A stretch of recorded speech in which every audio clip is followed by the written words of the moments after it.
When you experience pain and suffering sa buhay, a lot of promises in the Bible that can encourage with you na magbibigay po sa iyo ng kalakasan. Maraming mga pangako sa salita ng Panginoon na magbibigay po ng kalakasan po. Amen. Gusto ko mong ibahagi po sa inyo ngayon some of the Bible verses. Nung nabasa ko po ito when I meditate, yung nagbulay-bulay ng salita ng Panginoon, talaga nagbigay po ito ng kalakasan po sa akin. Amen. At gusto ko pong ibahagi din po sa inyo. Amen. And yun po in Isaiah 41 verse 17, ang sabi po dito mga kapatid, kapag inabot ng matinding uhaw ang aking bayan, na halos matuyo ang kanilang lalamunan, akong si Yahweh ang gagawa ng paraan. Akong Diyos ng Israel hindi magpapabaya. Wow! What a wonderful promise of the Lord. Ito po yung tinutukoy po dito ang aking bayan. Ito po yung bayang Israel na sa mga panahon po ay ngayon ay pangako din po ng Panginoon.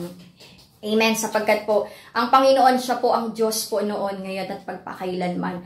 Amen. Ang sabi po dito, kapag inabot na matinding uhaw, ang ibig sabihin po, kapag inabot ka man na matinding hirap, matinding problema, matinding suliranin, matinding kapigatian sa buhay na halos matuyo na ang iyong lalamunan, halos wala ng paraan, wala ng solusyon, wala ng pag-asa sa buhay. Anong sabi po ng Panginoon? Akong si Yahweh ang gagawa ng paraan. Wow! What a wonderful promise of the Lord. Akong Diyos ng Israel ay hindi magpapabaya.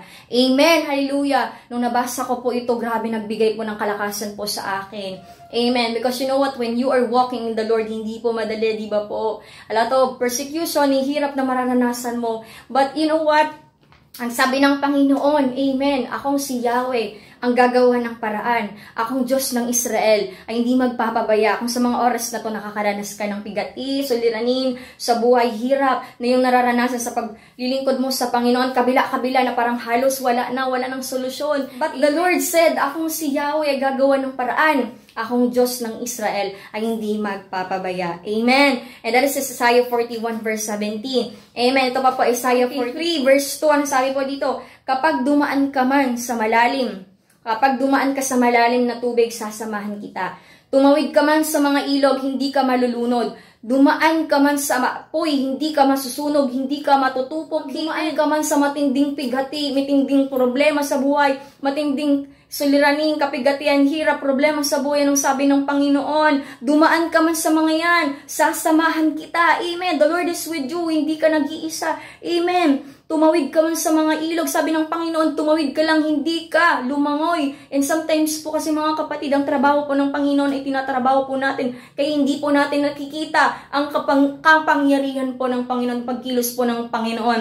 Amen. Ang sabi ng Panginoon, tumawid ka lang, huwag kang lumangoy. Amen. Hallelujah. Praise the Lord.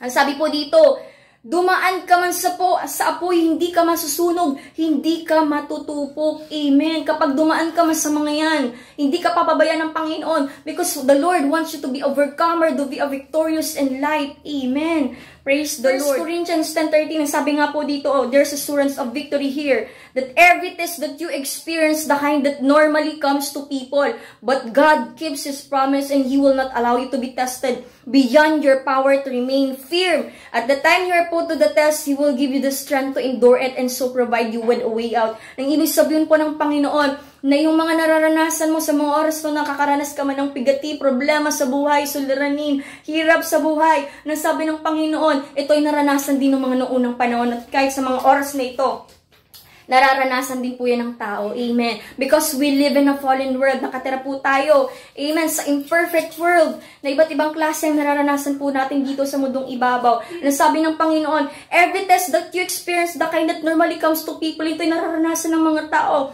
But God keeps His promise. Ang Panginoon po itapat sa kanyang mga salita. Amen. He will not allow you to be tested beyond your power to remain, na hindi papahintulutan ng Panginoon, kasusubukan ng Panginoon na hindi mo makakaya. Ang sabi ng Panginoon, at the time you are put to the test, dumating man, amen, nasubukin ka, mangyari to sa iyo, ang sabi ng Panginoon, amen, He will give you the strength to endure it. Bibigyan kanya ng kalakasan para ito ay mapagtagumpayan mo, amen. Makayanan mo, and so provide you with a way at bibigyan kayo ng solusyon upang mapagtagumpayan mo. Because nais ng Panginoon wants you to be a overcomer and a victorious as a child of the Most High God.